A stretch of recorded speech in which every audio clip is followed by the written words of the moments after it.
Okay, so apparently all we needed to fix DC was one really good Superman movie. Now, I've been waiting years and years for a Superman movie that actually makes me feel like the one I grew up reading about, like All-Star and Birthright and comics like that, and I feel like I finally got it. Perhaps not in the way that I totally expected, but I'm so happy with how this movie turned out. So in today's video, I want to talk about what this movie got right, how it got it right, and how it actually managed to restore something I thought we'd lost, which was a Superman that feels hopeful, human, and heroic. I'm going to break down what worked, why it worked, and why this film feels like a celebration and a breath of fresh air, and I really think it's going to be the start of something special for the DCU. So let me know if you felt the same way in the comments. I'm really curious if this movie did hit home for you like it did for me, and if this made you feel like Superman's really back. And hit the like button, it really helps me out.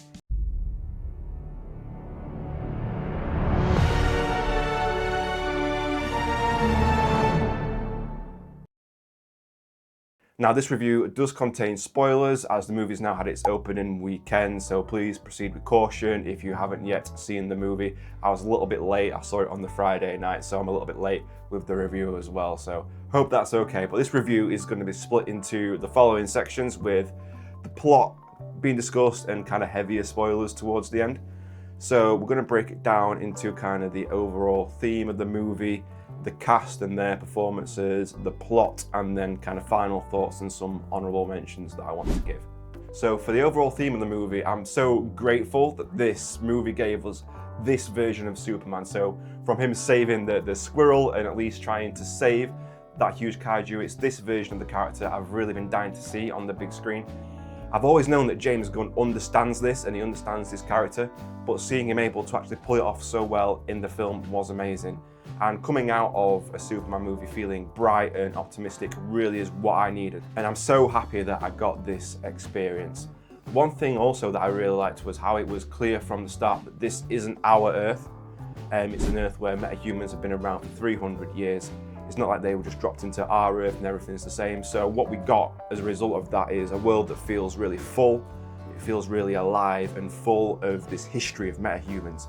And it's a world where, you know, weird things can happen and people think that's totally normal, whether it's a kaiju attacking your city, a pocket dimension rift, or an imp. That's just all a part of everyday life in Metropolis, and I kind of love that, really. I mean, I wouldn't like to live in it, but to see it on screen was incredible. So another funny thing to me was with the imp. Absolutely hilarious to me that after a full year of speculation since that photo came out, whether this was Solaris that was attacking Metropolis or something else, it was just a little imp, a little dimensional imp, didn't even need Superman's attention.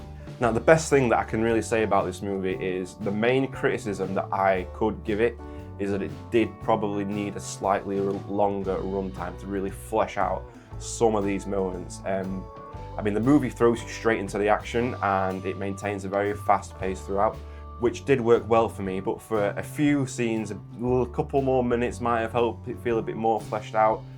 Scenes of more Clark Kent, whether he's at the Daily Planet or he's at home with Mar and Pa Kent, I could have done with that being fleshed out a little bit more, just a couple more minutes just to really flesh it out. One thing I also want to mention is the score of this movie. It was incredible. I was really nervous about the score after John Williams and Hans Zimmer did such an amazing job on the OG Superman and Man of Steel. Reworking the Williams score worked so well, and it did it in a way that is recognizable, but you can clearly hear how it was reworked to fit this movie, and I think it worked so perfectly. When the first opening scene when he's flying and Last Sun, from the soundtrack, that has been on repeat for me since I saw this movie. And as good as James Gunn is at needle drops, I am glad it was kind of kept to a minimum in this movie. Although also I love how everyone has been using punk rocker ever since it came out. I've seen it all over social media, on people's TikToks and Instagram reels. I think that's really great to see. He really nails it with the song choice. So let's talk about this cast, an amazing cast, and of course one person genuinely stole the whole movie for me. So we'll start with David Corenswet, Superman himself. He is Superman. And when I say that, I don't just mean in how he looks, that he looks like Superman, because of course he does, but it's in his behaviors and it's in his mannerisms as well. Especially for me, what stood out was he wasn't afraid to be dorky. and that meant he could pull off some really dorky lines and have that not be too cringy. So when he's getting interviewed by Lois and he exclaims, people were dying, and then the post-credit scene where he says, I can be such a jerk sometimes, the monologue to Lex in the third act, all of that I think would be tough to say without sounding a bit cringy, but he really nailed it, and I think that's because he embraced being a dork early on, so some of the dorky stuff felt right and felt comfortable. Now, as I said before, I would love to see more of Clark Kent. I think David showed that he really does have the emotional range, the passion, and also the vulnerability that I love to see in Clark, that we saw in Smallville Clark, and I'd love to see that explored in the future. His performance is still so fresh in my mind. I do want to wait a little while before I compare it to other performances, although I will do a comparison at some point, so I would be curious to know, where does this performance of Superman rank in your personal Superman list, whether it's Christopher Reeve or Henry Cavill? Now, David Corenswet, what's your tier list, your order of how you like the Superman portrayals? Next is Rachel Brosnahan. She was amazing. She challenges Clark, but it's always justified in what she's saying and how she challenges him, and I just loved how fierce that she was. The main takeaway from this, and I cannot tell you how happy I am that we got this, we got a movie where not once does Superman have to stop what he's doing and then go and save Lois. It's actually, when you think about it, it's her who recruits Mr. Terrific, and she goes on to save Clark rather than being the other way around, which is great, and that's really where she stood out. She didn't really stand out in the interview scene for me, which I was expecting that to be a great scene stealer. It was a great scene, but the scene in his apartment when the imp is in the background, I loved how she talked about being kind of punk rock, being from Bakerline. It seemed a bit of a departure from her normal background. Lois is normally an army brat. She kind of moves around, but I love this idea of Lois growing up punk and writing and using that as a rebellion and challenging the system through her writing and through her journalism. So next is Nicholas Hoult as Lex Luthor. I went in expecting to see a generational hater, and we definitely got one, right? So the hate really flowed through him in this, and one of my all-time Lex Luthor highlights has to be when he accepts that he does envy Superman and he embraces that envy and that jealousy. A lot of people have been making Elon Musk comparisons with this character. I also felt a little bit of Andrew Tate energy, and that scene sort of sealed it for me. And it does make sense, right? If you base Lex off of one of the most insecure men on the planet and have him embrace that, it really works incredibly, and I'm really glad they went there with this Lex, just having a full-on hater and full-on irredeemable. And that's what I like where they're going with this Lex, how they've already made him kind of irredeemable, and the scene that really sums that up and sums up how I saw Lex, it might be one of the darkest things DC has ever done when you really think about it, is the Russian roulette scene in the prison. And just the fact that Lex has this prison in the first place is so dark, it makes you wonder where this Lex will go from here. Now, I did think early on, you'll have seen this in my trailer reactions and my videos, that I thought he would have an influence in politics, and you did see a glimpse of that. And that is something that I would like to see explored more. Lex getting into politics and how he manipulates the political system in this version of the US. Now, moving on to the Justice Gang. I was expecting Rachel Brosnahan to steal this movie if you've watched my coverage beforehand, but for me it was Eddie Gathetti who actually had the standout performance as Mr. Terrific. I absolutely loved every second that Mr. Terrific was on the screen. He was really cool and funny, and his fight scene was just so original and so cool. I loved what they did with the T-spheres, how he grabs onto one and it lifts him up, and that was just so cool. I've been saying we should get the Terrifics in the DCU, and looking at the reaction to Mr. Terrific and Metamorpho, I'm really hoping the reaction that they're getting makes this more likely. Him and Metamorpho both really shone in the time that they had in this movie and really left me wanting to see more of them. So I hope we do get that in the future. One character that we are seeing more of in the future is Nathan Fillion as Guy Gardner when Lanterns releases next year. There's that Peacemaker scene as well that we've seen in the trailer. I was curious as to how he would play Guy Gardner in this, and I do feel he got the balance just right of having Guy be just so smug about things, But the things that were more insignificant, such as the Justice Gang name, that was really funny, and Clark using hypno glasses. But ultimately, you know, he does the right thing. And for me, it showed just how much Guy wants to be liked. And I think Nathan Fillion really nailed that in terms of his portrayal of the character. I'm really excited to see more of Guy in Peacemaker and in Lanterns. So Hawkgirl has the smallest role of the Justice Gang, but again, she was very fierce, and I like how the female characters in this were very fierce. I did like the Hawk scream that she did in the movie. That was really cool. We will see more of her in Peacemaker, and I would like to see more Hawkgirl going forward. The scene where she drops the prison to Bravia and says, "I'm not Superman."